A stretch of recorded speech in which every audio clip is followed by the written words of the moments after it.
Businesses thrive by knowing customer insights because today's insights are tomorrow's facts. At iResearch, we live and breathe insights. And despite searching high and low, we were unable to find a customer insights podcast that answers one of the most important questions in business. Why do customers do what they do? So we launched one. Hi, I'm your host, Darshan Mehta. I'd like to welcome Katrina German. She is the founder and CEO of Ethical Digital. Ethical Digital is changing the trajectory of the internet through inclusive digital marketing strategy, research, training, and certification. Ethical Digital is certified WBE, which I'm going to let her tell you more about, and a B Corp, which I'll also let her tell you more about. She's an award-winning geekess who specializes in technology and digital strategy. She is immersed into deeper questions of the internet. How can more women get involved in technology development? Is Facebook ruining democracy? Does social media cause anxiety? She launched Ethical Digital to study and share the results of these bigger questions. Welcome, Katrina. How are you? I'm great. Thank you. So we're going to ponder big questions here. Gonna get deep right away. There you go. But before we do that, I want to learn about your journey and what are the aha moments or the pivotal moments in your life that have put you on this path to digital, and more specifically, on the path to what you're trying to do with Ethical Digital? Well, I'd say I almost have an accidental journey. It hasn't been a straight line, that's for sure. I grew up in a lot of small towns around Saskatchewan. So that's a less populated province in Canada. And, had a lot of fewer opportunities than a lot of people in other places. And so, I grew up though ambitious and wanting to change the world. My dad's side of the family, it was completely acceptable to be arrested for protesting something, for standing up for the underdog. And my mom's side of the family was always hardworking people. And so between that, I sort of always have dedicated my life to, trying to make the world a better place using different tools. So I worked in nonprofit for years. I also, but, I actually ended up sort of falling into technology accidentally. I really sort of took the communications route where I could really see the power of social media, especially in those early days. It was just, it was such an exciting place. Everybody, was generally quite kind to each other in those early days of social media. And it was really a way to develop community. So I had several aha moments along the way. A lot of them, for example, one of the reasons I got into nonprofit is I couldn't get a job after I came out of university, and an ambitious young woman, and that just, it seemed impossible, right? And this is embarrassing, but I didn't even know the nonprofit world existed. I was from small towns, everybody just took care of each other, and when I moved to a larger center, I just realized, I was like, wow, there are a group of people who are doing incredible things with so little money and really changing people's lives. And I really think that also set, a bit of the tone for a lot of the work that I do now in technology. So were you in digital at that point, or it sounds like you went the nonprofit route first and then maybe got into digital? Because I'm trying to, at some point, the things I sense they converge, and that's where I'm trying to get the build up to that convergence. That's right. So I was in communications in one of the nonprofits, and so I was building some of the earliest websites, and not building them, but also, we were working in the area of plain language, helping adults learn to read and write, and so we really had to be very conscious about the words that we used, how we were presenting things on that website, so that it was accessible to people, and so that really also started that area for me. Then, I basically, honestly, I was going through a divorce, and I felt like everybody was combing through my Facebook. So I got really excited about Twitter at that point. And the Twitter was very interesting because it was just an opportunity to connect. I could reach out to an author that I was reading. I could talk about things that I was interested in with strangers around the world and develop a community there. And so it really became one of my very first campaigns, because I thought, when I was just playing on Twitter, I'm like, I think I could see how to make things trend. And so I started kind of playing, and I played with a few businesses where we were basically just trying to raise awareness for ourselves. And we were able to reach thousands of people in one day with really no more than time, which is what I needed in those early startup days. It wasn't the big money required for television and radio and newspapers and all that kind of stuff. So one of the first campaigns that I ran actually after that was I used that same group of people who'd originally been playing. We wanted to do something for social good. So we went back to my old literacy group and I was able to run a campaign where we reached 2.4 million people in one day with the idea of read to your kids. And we partnered with one of the big newspaper chains here in Canada. And we had one, I think probably one of the first hashtags, raise a reader, on the front page of newspapers across Canada. So you could actually see as everybody was waking up, as it was starting, they were going to that hashtag and it was starting to trend across Canada. And it was just such a fascinating thing to watch. And the power of that. Before I always, was just so enthralled with film and television. I just thought that was the way to reach a lot of people with a message. But I really realized, I was like, wow, digital, it takes some time, it takes some storytelling, it takes a little bit of, energy to put it together, but you can reach millions of people with important ideas. And that, that certainly got me there. So we 2.4 million people were talking about reading to their kids. so, so yeah, that's where it all. Yeah, I think I know what you're talking about because I remember, when growing up thinking, hey, television, radio, all these, mass medium things were the way. But now you have this power at your fingertips at the desktop. And so obviously you were very excited. It looked promising. You got into it. But then at some point, what happened to make you think about some of the ethical questions related to what's happening on social media? I love that because kind of the next step of my career is actually talking about that campaign at a tech conference. And at that time, my former business partner approached me, and he was an app developer, and basically said, "Listen, we're both social impact entrepreneurs. Why don't I build something off the side of my desk? You share it, and let's change the world a little bit." And so I would say we beer stormed our way through the idea, and ultimately came up with a technology product. And this is before Facebook Live, like this was years ago. But it was when video was everywhere online. They were talking about the power of video coming on, but it was really difficult to actually create and edit video. And so I thought, wouldn't it be great if that was easier? We also had the idea of like capturing senior stories in some way, which then evolved to the idea that everybody has a story that others can learn from, which then evolved into the idea that, well, number one, we needed to pay for this and organizations were willing to pay for it. But it was also, organizations are all trying to show the power of their work and their impact. And so it was perfect for us to be able to capture these stories. And so we created a technology company that was one of the top 15 startups in Canada, was really starting to get a lot of momentum. Unfortunately, that company went under, but I took a lot of lessons from that overall experience. This was in the early days of technology. There'd be conferences I'd be at with 300 or 400 people, and me and the other woman in the room would lock eyes and like, "I got you, girl." It was a very uniform group of people who were creating technology, and a lot of young people who maybe didn't have a lot of life experience or maybe didn't have the ambition to work and help people. It was really a lot about the bottom line and making money. And I really saw a lot of the differences between what my approach to technology was versus some of the others I was hearing. And ultimately, that really started me thinking, when that company went under, I just realized that, the internet's the future. It is one of the most powerful forces that we have in our society right now. I'd even argue it's even more powerful than a lot of governments at this point. And we need more women, people of color, to actually be participating and using technology as a tool to solve some of the problems that they're seeing in their communities, and approaching problem solving in the internet in a different way. And so that's how I really started approaching with ethical digital. There's a lot of sort of angles to it, some from the communications side, some from the technology development side. But it's really about the idea of how do we build a better future that, is just more diverse in thought, but also thinking more about what we're creating and how it's actually impacting human beings and their experiences moving forward. So it's a very important conversation that I think we need to be having in this world right now. I think everybody feels a bit overwhelmed with all the different pressures that are going on, all the different things that are happening post COVID, and all those types of things. But this is, for me, one of the most important things that is coming up is how is this massive force actually influencing us as humans, and how can we ensure and put some guards in place to make sure that it'll be good for future generations and for others and who are wanting to participate in the space.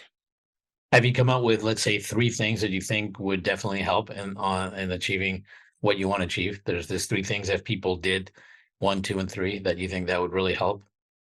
Absolutely. So, I have a lot of different stakeholders I can think of, but, just for the average person listening, one of the big things is actually really being conscious of how digital marketing actually affects you and how your experience online affects your well-being. So we worked with the university and found all the academic research we could find around from around the world around how social media affects our well-being.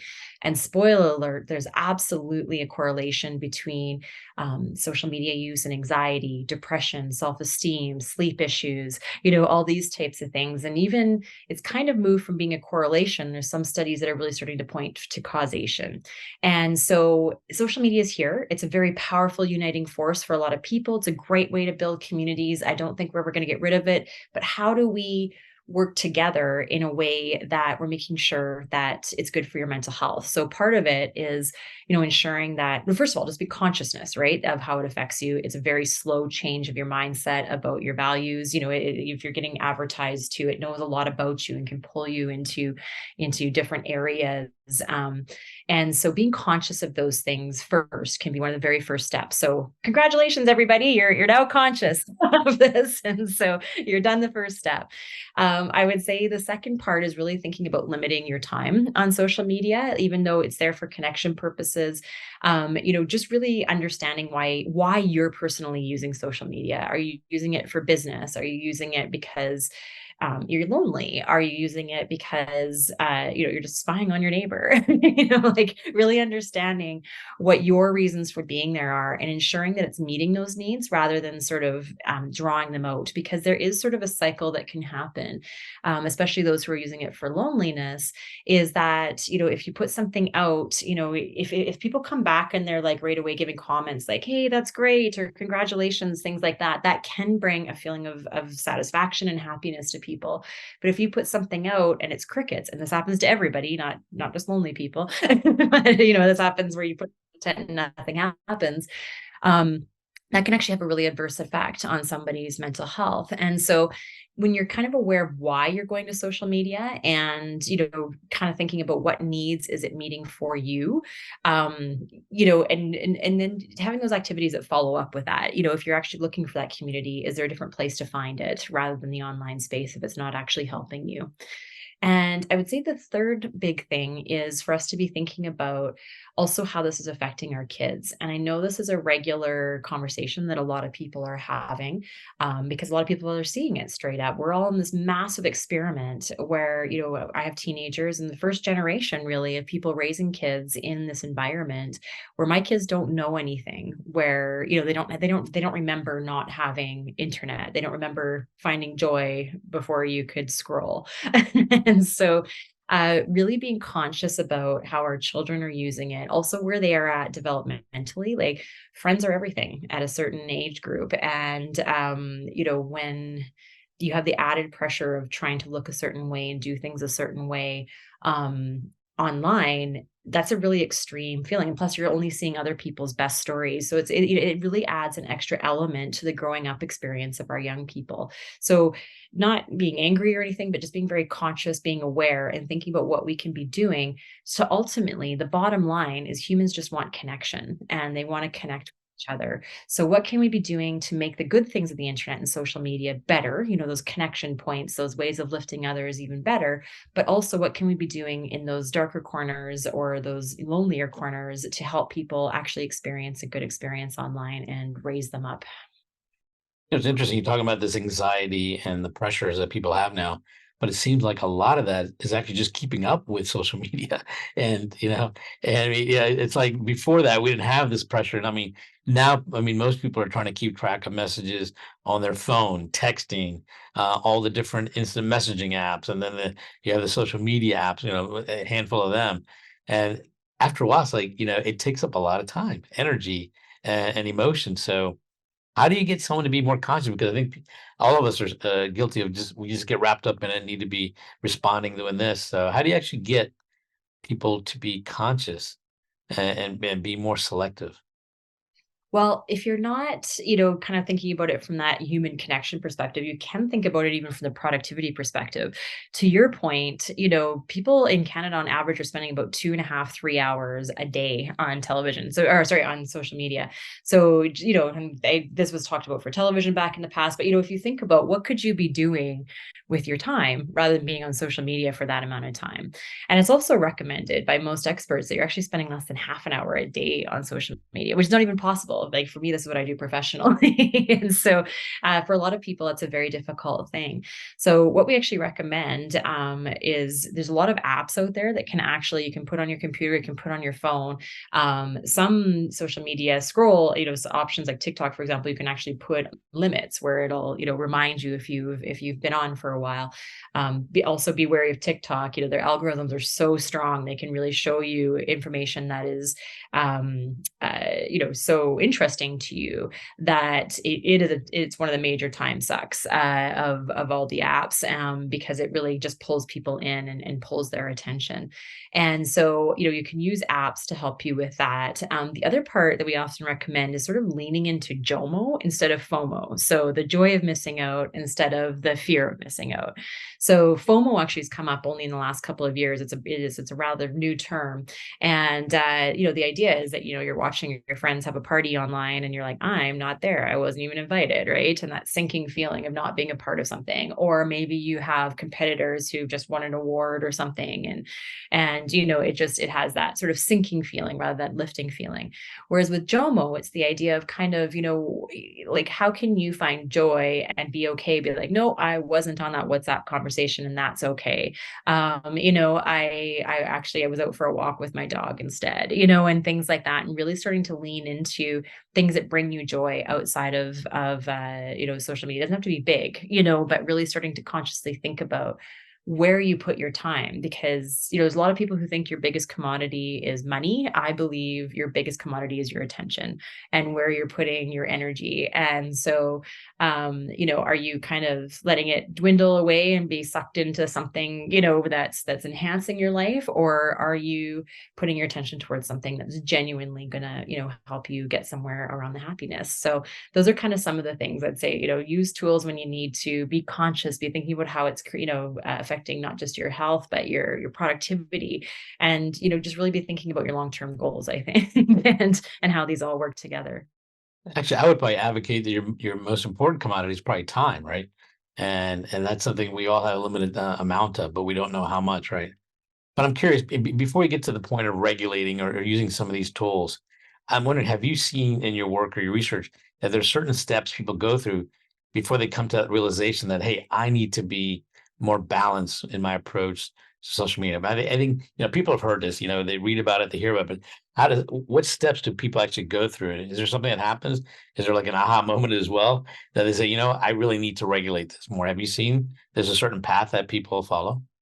I think when a lot of people are finding that they're unhappy is when they actually notice their unhappiness. And this can certainly happen too if you're a person who gets drawn into a lot of, the debates and that sort of thing that can happen online. And perhaps you put out a comment and somebody, negatively, responded, things like that. So I think when there's sort of a jarring moment that, that catches people attention, that's one of those moments when they're suddenly like, oh, I need to make some changes. Another interesting time is actually, this actually kind of falls into the area of social media addiction, which is, of course, a further along on the spectrum. Everybody's use is on a spectrum, but it's very similar to other addictions. So there's, if it's causing problems in your day to day, like, are you finding that you're scrolling instead of working, and that may be causing problems with your employment or your relationships? You're not there for dinner because you're too busy, going through your Facebook, while real humans are sitting in front of you, and it could cause those social moments. So I would say, if you're finding that social media is impacting your life, where again your mental health isn't as good, your experiences, your relationships with others are being affected, it's just getting in the way of pursuing your goals, then that's sort of the line right there where you're like, whoa, I'm using this too much and I need to be making some changes. Ultimately, I also just think as humans, I think we all go through times of reckoning in our lives, and aha moments, to your point. And I think probably there's a lot of times when people are, maybe they go camping or they're just off grid for a little bit and they suddenly realize how good they're feeling. Those are also aha moments too. And so, again, and there's good and bad, right? There's good moments online where you might be like, oh man, so glad I was here. But there are a lot of points that we've seen where people just kind of come to these points of reckoning. And honestly, I think that there's going to be a lot of risks in the future for employers and employees and that sort of thing, even more so than now, that people will actually have to be paying attention to because, um, yeah, this in the workplace experience, it'll probably be changing things a lot, even more so than we're seeing today. And so that's some of the other things too that may be really those moments where it's just affecting crucial parts of your life. So tell me a little bit more about, your startup, Ethical Digital, and also what it means to be WBE certified and a B Corp. Yeah. So at Ethical Digital, we are changing the trajectory of the internet. So just a nice, tiny, small goal. And we are looking for it to be more inclusive and also just better for human beings. So as part of that, we really lean into the idea of how we can create and use business as a tool for social change. So some people believe business or nonprofit. For me, I'm an and person. I believe you can make money and do good in the world. And so Weeby is actually a women-owned business enterprise, and so we're certified in that direction. There's several certifications in North America and around the world to designate that it's actually owned by at least 50% owned by the companies owned by women. And B Corp's a really interesting area. In the States, it's actually a designation of company. So you could do nonprofit or a corporation or a B Corp. In Canada, it is actually more of a certification where it's really rigorous and they really examine your business to make sure you are doing good in the world. So it's quite there's a lot of large companies who are involved in B Corp. There's like Tom's, Patagonia, here in Canada, one of our big banks, BDC, is a B Corp. But basically, it's an indicator to the world that you're not just thinking about profits; those are very important too. But you're thinking about people, planet, and profits, not or. And so, building those right into the fundamental parts of your business is kind of a crucial piece. So we're working in a lot of different ways. We provide digital marketing services that are inclusive in nature, making sure that people with low literacy skills as well as disabilities are able to access a lot of the materials that we're creating for our clients. We also are doing a lot of research. So, in addition to the social media and well-being research that we've done, we've also researched how to get more women in venture capital. So, venture capital funds the internet. We see women-led companies receiving around 2% of the billions that have gone into the internet in the last little while. So, maybe if we change the makeup of the funding body, perhaps we'll see different types of projects being funded and accelerated. We've got other research underway about how to retain diverse employees for technology companies, as well as some. We have a huge project underway about how to get more Indigenous women involved in technology development, and so a lot of these research pieces we then distribute and share widely, but then we also turn into corporate training because there's a lot of groups that, the corporations are kind of what feeds the internet too. They spend a lot of money in the space. And so if we can be changing some mindsets, amongst these corporations, we can probably see some changes also in the way that the internet functions. And so it's sort of a big combination. And we're also training other marketing companies too, just basically how to look through their content through an ethical lens. And then when it comes to the internet and in terms of gender, is there one gender that's more active and present on the internet or no? Yeah, you'll see different platforms have different usage rates. Women do tend to be higher users of certain platforms, but there's several that are men are very involved in too. So it just depends on the platform and also what what kind of audience and what kind of, content you're putting out. But it is interesting too to see, there's a lot of trends you can see when you start looking at analytics and how people are participating online. There's a lot of young people are mobile first. A lot of people who are of an older generation, not older, but kind of 30 and up tend to be more on their desktops when they're looking through things and doing it at work and stuff like that. And so there's a lot of different themes that you can be pulling out. And so yeah, there's some interesting things just going on in different usage statistics that are always changing. So I'm curious. I mean, you're saying that women are more active on the internet, which I think is true. What part of the voice for women is still lacking? Because it's, a lot of the internet and even digital marketing now is based on analytics of behavior that people are doing on the internet. So I'm just, taking the linear thinking. A lot of women are on there. Their analytics are being incorporated into digital marketing and strategy stuff. So I'm curious, where do you think a woman's voice is still lacking in the internet, and what should be improved? Well, when you're talking about sort of that those usage statistics, those are sort of women being marketed too, and women tend to be the main ones who are buying for the household. They tend to have a lot of the purchase power in a family. So actually, like there's very specific strategies that just focus on targeting women.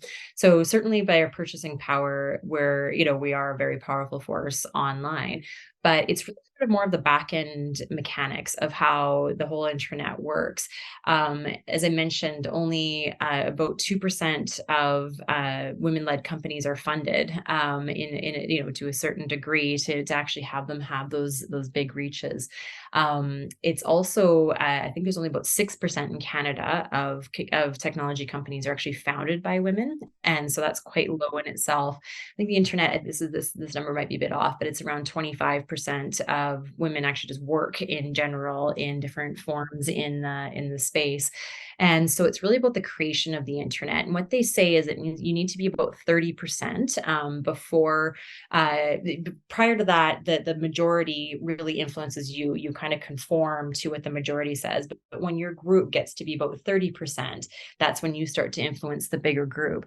And so we really need to see those, some of those changes happen in order to really see that true influence and that change. And what I would argue too, and this is a personal opinion, is that a lot of women are motivated more by community and by taking care of families in the whole. And so a lot of our solutions are different when we're creating technology. And I think these are equally valuable and equally important to get out there, but they may not have the broad appeal to some of our funding people. So for example, I use a great example is Spanx. And it's a company that basically sucks you in under your clothes, and it's basically nylons for your whole body. And for women. And it took her a very long time to get funded because this was a problem that women were facing rather than men. Now she did it, and she was able to go through a lot of processes to make it. Now she's an excellent success story with a multi-billion-dollar company, things like that. But it's an example of oftentimes, if you're an investor and you see you're going to see the problems, you're going to want to invest the problems that and so we need to kind of diversify that investor base so that we can see other problems being solved in a different form. And I really think we'll see a different internet in the future if we have more diverse voices creating the products that we're using.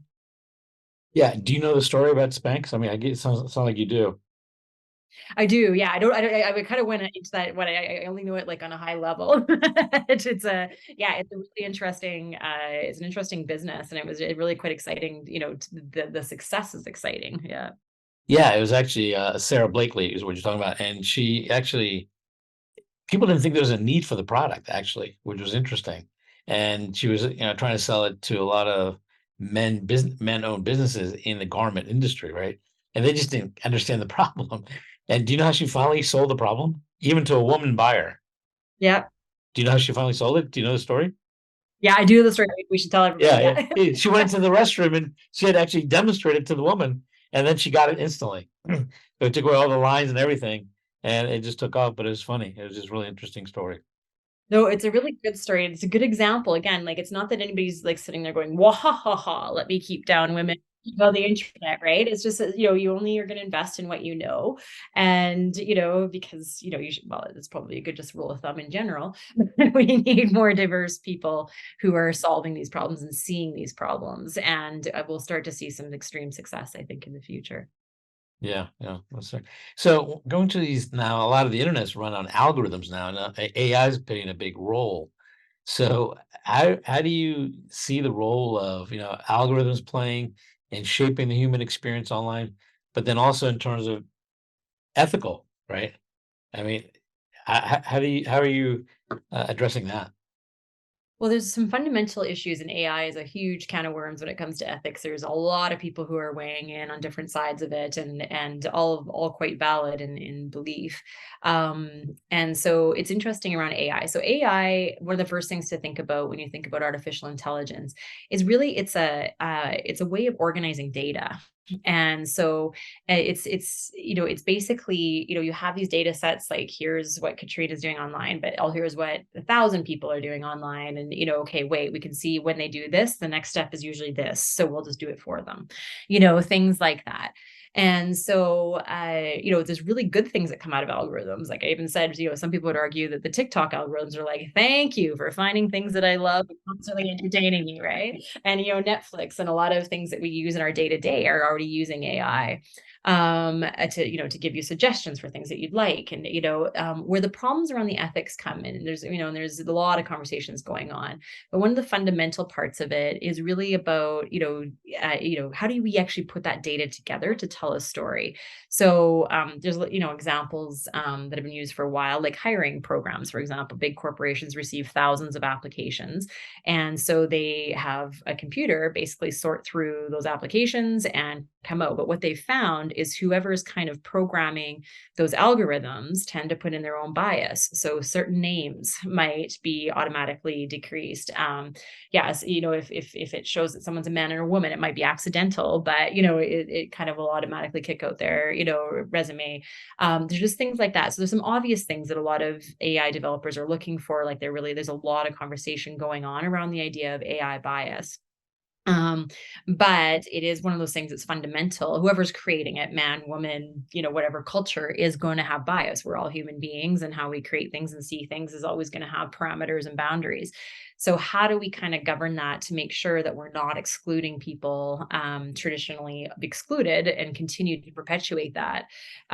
Because it's one of those things where, again, it's really important to have a lot of diverse people involved in these decision making processes to ensure that we're not accidentally discriminating against people, and people don't even realize it's sort of a quiet thing going on in the background of this thing that's going on, and nobody even notices that that's the reason. And so that's kind of what basically one of the fundamental things that I have around AI is that we have to be really careful with the data we're using and how we're distributing it. And also, I could keep going, actually. I just got excited there, but making sure we're not stealing data and all No, that no, kind that's of fine. That's stuff. fine. Yeah, yeah. I think part of what you're saying is that AI, even though it's called artificial intelligence, it's actually more automated intelligence, right? Because it's basically seeing patterns in large amounts of data. And to me, artificial intelligence would need I think the component that's probably lacking, which is the human emotional component, right? And intuition. And I'm not saying we're not going to get there. We might get there, but at this point, to me, it's just more automated intelligence. That's what I'm saying. In many ways, let's say we want to be ethical, but at the same time, these algorithms are based on human behavior that's actually happening, right? These are decisions, these are things that humans are doing. And and I don't know. And overall, I would say probably in the larger scheme of data, most people are ethical.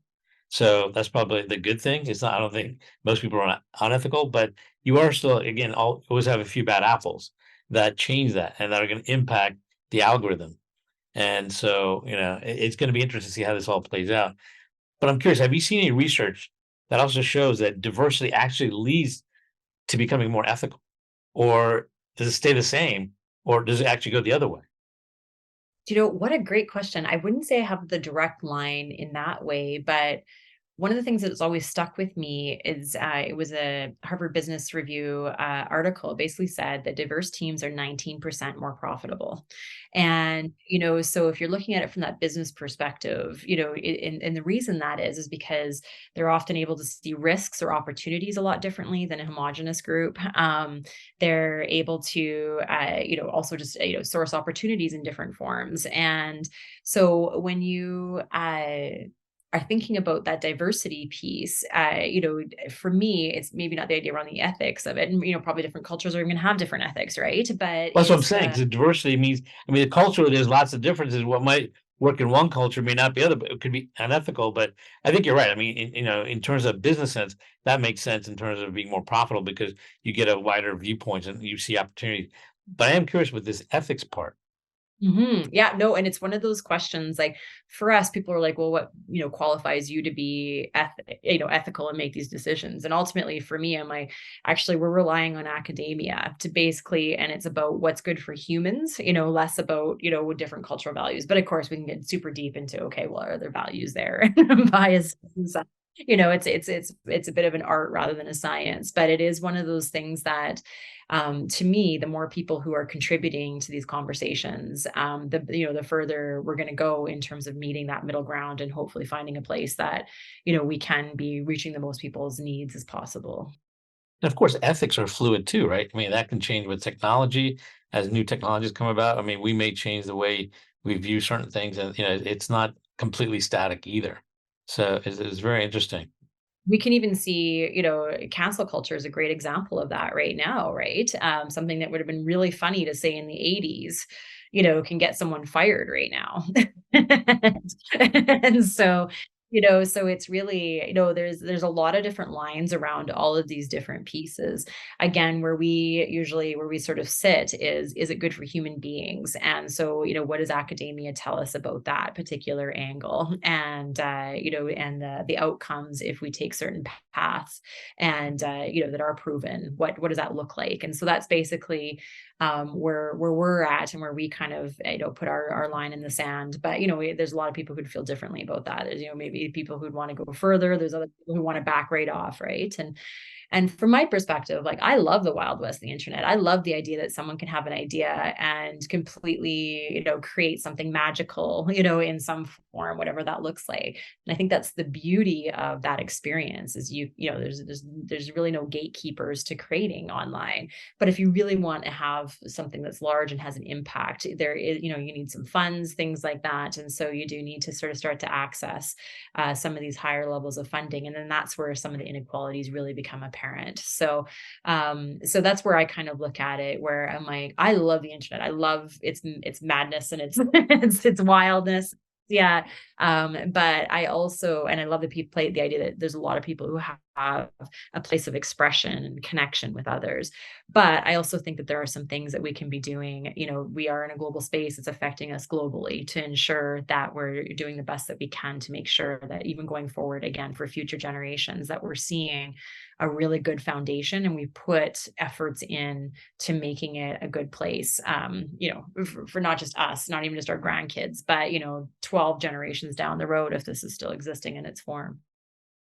So when it comes to digital marketing, are there three things that you think brands could do to be more inclusive? Absolutely. So, one of the one things that came out of our research that was really interesting is around the idea of FOMO. And again, we talked about that earlier, the fear of missing out.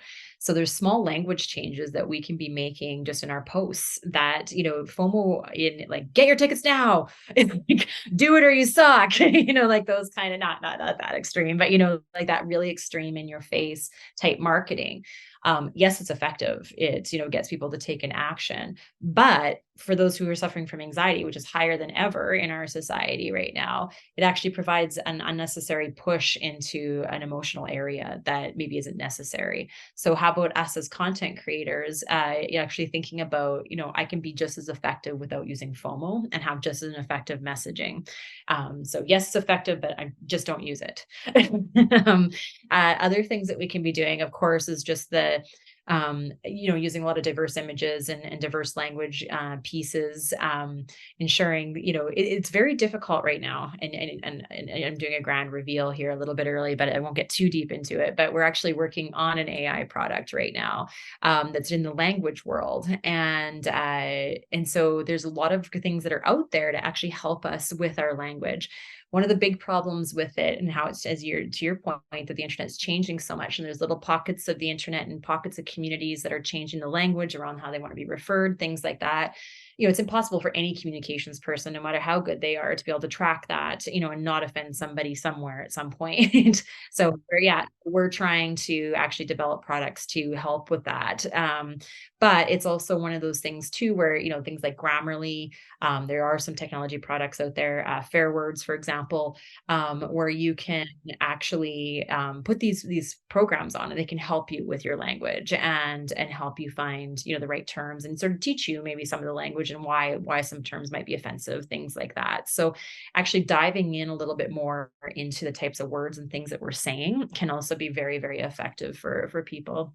And I actually think, thirdly, this is from a corporate perspective, but also from a communications perspective, I kind of went down this path because I was quite concerned, as being a digital strategist and creating content for my clients. I was like, am I the next tobacco company, based on some of the things that I was seeing online and the way I see it was affecting people? So that's what really sent me down this path. I think as communications professional, anybody who's using the internet as a space to communicate has a vested interest in trying to make it as comfortable as possible for people to come there. As I mentioned earlier, a lot of people leave social media platforms because it's just, it's offensive or it's hurting them in some way. And, if we're kind of constantly playing into these algorithms and into these ways that are dividing people, and putting out content that, is making people feel worse, that's worse for all of us in the long run. But if we're all working together to create things that are creating a good environment, that are making people feel welcome and like they belong, that are, truly connecting with people and engaging with them, then that's a totally different story. So those are kind of the angles that I would take. Is, again, fundamentally, sales is about connecting with people, and, that's what we're all here to do, is connect. And, social media is no different. So what can we be doing as a profession, and as communications professionals, but also as business owners and corporations, is really around the idea of understanding that's what the human area is. Let's insert that and ensure it's foremost in what we're creating for the online space. How would you like to see digital marketing evolve moving forward? I would love to see a space where people do feel included, where they're able to find their communities very quickly, where it's less volatile. Like, a lot of the algorithms right now, if there's a lot of conversation going back and forth, it'll show up on a lot more people's feeds. But a lot of that conversation can be unproductive and painful. I would love to see more people having to do video responses to things rather than writing anonymously. One of the things, when I had a tech company that we started there, had that video platform, is one of the things that we learned. We had thousands of people putting videos from around the world, telling very intimate stories on our platform, and we had all sorts of plans in place to deal with trolls or people who were making others feel bad, and it just didn't happen. Now, it would have, I'm sure, over time, but part of the reason why we're kind of researching that piece was, the idea of seeing someone's eyes. And when you can see someone's eyes as they're telling their story, it actually really changes the way that we deal with empathy, and the way that that brings out our experience. And so having those video responses, and sometimes having a lot more of those stories through a video perspective, I think can be just as powerful to starting to bring more empathy into the internet and having people truly connect with each other. And instead of doing a flippant remark, where you kind of put your pain out onto someone else in the internet, it actually does elevate the type of conversation and helps us understand each other better. So I'd love, just some more accountability in terms of how we're treating each other online. And, some of these pieces, some of the things that are ruining the space, like fake news, fake reviews, things that, people just putting out content to divide people. I think that, I think in the future, like that sort of, it's the apple that spoils the barrel kind of thing. We need to be really conscious of some of these fringe activities that are happening that really do have a huge impact on the way we're engaging with each other, and start to rein those in, because it will erode trust in the internet and erode, just overall the experience online, unless we start to rein in some of the negative things that are on there. I'm curious, based on your research and the work you've done when it comes to digital social media, on the whole, are you optimistic that things will get better or pessimistic that I am. I'm optimistic. I am. I'm a true and why? believer. Why? Yeah, yeah. I'm a true believer in the goodness of people. And that's one thing we have to remember, is it's always people who are creating these things. And again, like for example, Facebook, there's a lot of issues there. But I truly don't believe Mark Zuckerberg was like, "Wahahaha, I can't wait to have teenage girls feel suicidal after going on Instagram." I don't believe that. But what I do, and I believe he started it with the best of intentions, but what I do believe is he now has, that platform has enough money, data, smart people, that when they realize there's issues, instead of just sort of turning a blind eye, they should be experimenting and constantly figuring out the next path that's better for people, not for the bottom line. And I understand that, it's a corporation, they have things that they're looking for, but they're now in a different position in terms of their influence in our world, that they have to do something. So where I'm at is I truly believe the world will be better in the future. I believe the internet's been this amazing connection point, but I do believe that, we're kind of kids in a candy store, and we maybe like have eaten a bit too much at the beginning. And so let's figure out a way to use it in a way that's good for us, that provides joy and, connection, but also in a way that it's not taking over our lives in the way that it does right now. So I'm thinking what I'm hearing you say, we need more B Corps instead of just C Corps. That's right. That's right. It's people, planet, and profit. That's Not, right. There you go. yeah. So if you could have lunch with anybody in the world related to digital marketing, who would it be and why? There's several, and I've actually even I've been lucky because it's a reasonably weirdly small world. So I've even got to meet some of the people that are people I admire. But I would say pie in the sky. Everybody would say this, but Oprah, I would love to talk to her. She's used communications for good, her entire life, and really used, her resources that she had to really share good stories and lift people. I also, just somebody who's interesting to me because they're so dedicated and have really built something really interesting, is Neil Patel. He does a lot of work around SEO and search engine optimization, and basically how do you set things up so that you get a lot of traffic to your website and thus sales. And he's done an excellent job of that too. So yeah, so there's a couple of people that I think are pretty awesome. And so just kind of watching their worlds and enjoying what they're creating. Nice. Well, I appreciate you joining my podcast and sharing your aha moments and your story, as well as what you're doing. I think it's very important what you're doing, and I encourage you to stick with it. And I too am an optimist, so that's good. And I'm looking forward to seeing how you are going to make the dent in the internet, since you have such a small goal, right? That's right. No, but I think after talking to you, I can tell you're on a mission to do it, and I think you are going to make an impact. So that's good. Well, thank you so much. And honestly, thank you for allowing me to be on your podcast. The more I can share these ideas, the more people can start sharing them in their worlds. Well, thank you very much. Great talking to you, Katrina. Thank you.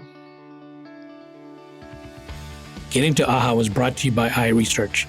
To find out more about us, head to iResearch.com and make sure to search for Getting to AHA in Apple Podcasts, Spotify, and anywhere else podcasts are found.